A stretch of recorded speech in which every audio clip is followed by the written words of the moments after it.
जिसके पीछे 100 सिर, 100 सामंत वतन और वचन के लिए सिर कटाने को तैयार हों। वो सम्राट पृथ्वीराज चौहान होता है। भारत में फिल्मों को लेकर विवाद होना कोई नई बात नहीं है। अक्सर कई फिल्में अपने विवादित कंटेंट के चलते नफरत की भेंट चढ़ जाती हैं। लेकिन ज्यादातर यही देखा जाता है कि जिन फिल्मों पर भी विवाद होता है वो बॉक्स ऑफिस पर एक अच्छा खासा कलेक्शन कर ले जाती है। फिर चाहे वो दीपिका पादुकोण की पद्मावत हो या फिर आमिर खान की फिल्म पीके, ऋतिक रोशन और ऐश्वर्या राय बच्चन की जोधा अकबर हो या अक्षय कुमार और परेश रावल की ओ माई गॉड। जब किसी फिल्म के साथ एक सियासी विवाद जुड़ जाता है तो उस फिल्म का सक्सेस होना लगभग तय हो जाता है। अब इसी फहरिस्त में एक और मूवी जुड़ने वाली है। जी हाँ, हम बात कर रहे हैं सुपरस्टार अक्षय कुमार की आने वाली फिल्म पृथ्वीराज की। नाम से तो आपको अंदाजा लग ही चुका होगा कि ये फिल्म हिंदुस्तान के शेर कहे जाने वाले पृथ्वीराज चौहान पर आधारित है और यही इस पर उठ रहे विवाद की सबसे बड़ी वजह भी है। पृथ्वीराज चौहान का नाम भारतीय इतिहास के पन्नों में स्वर्णिम अक्षरों में दर्ज है। चौहान वंश में जन्मे भारत के सबसे मजबूत योद्धाओं में से एक पृथ्वीराज चौहान आखिरी हिंदू शासक थे।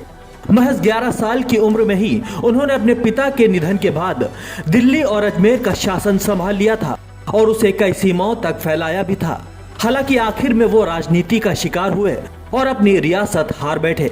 नतीजन उनकी हार के बाद कोई हिंदू शासक उनकी कमी पूरी नहीं कर पाया। ये तो रही महान राजा पृथ्वीराज चौहान की बात। अब बात कर लेते हैं उनकी जीवनी पर बन रही फिल्म की।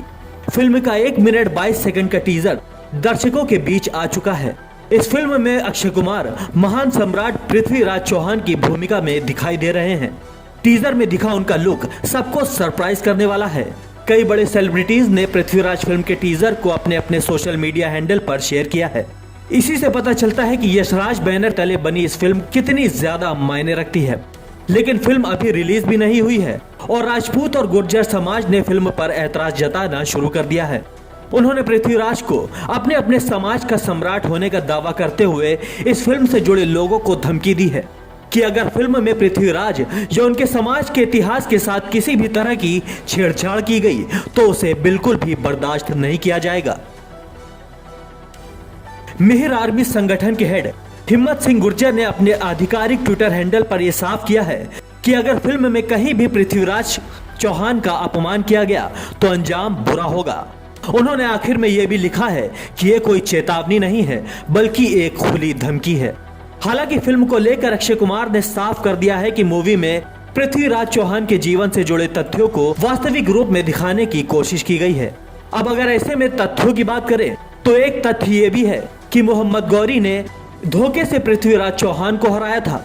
दरअसल तरावड़ी के किले से पृथ्वीराज चौहान ने लगभग 17 युद्ध लड़े थे जिनमें 16 बार पृथ्वीराज चौहान की जीत हुई। लेकिन आखिर में मोहम्मद गौरी ने धोखे से पृथ्वीराज चौहान को मात दे दी क्योंकि पृथ्वीराज चौहान गौओं की पूजा करते थे और मोहम्मद गौरी ने युद्ध में सैकड़ों गौओं को लाकर खड़ा कर दिया।